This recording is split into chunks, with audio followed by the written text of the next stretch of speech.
It's a rare piece of good economic news and a delight for the White House. American corporate icon General Motors is back. After filing for bankruptcy last year, the company has returned to the New York Stock Exchange, and it turned out to be the biggest share float in American history.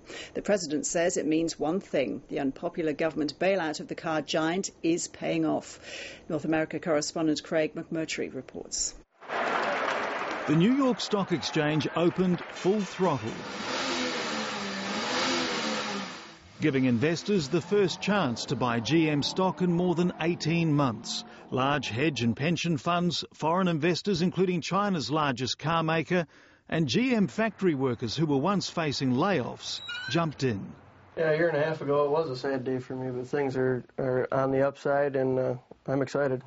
GM shares climbed above the initial price of $33 and held up, raising over $20 billion, a massive turnaround and welcome news for a bruised US president. Just 2 years ago, this seemed impossible.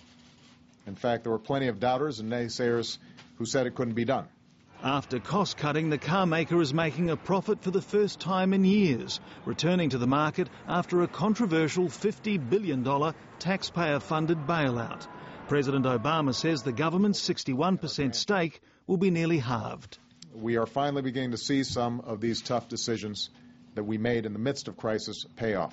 There was no pat on the back from the next Republican speaker. And the bailout from the government, I think, could have been handled in a more orderly way by a bankruptcy judge without the heavy hand of the federal government in the midst of it. Despite the strong demand, American taxpayers are still in the red. The US government needs GM shares to keep rising to be repaid in full.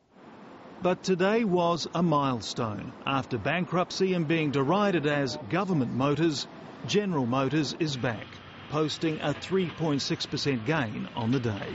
Craig McMurtry, ABC News, Washington.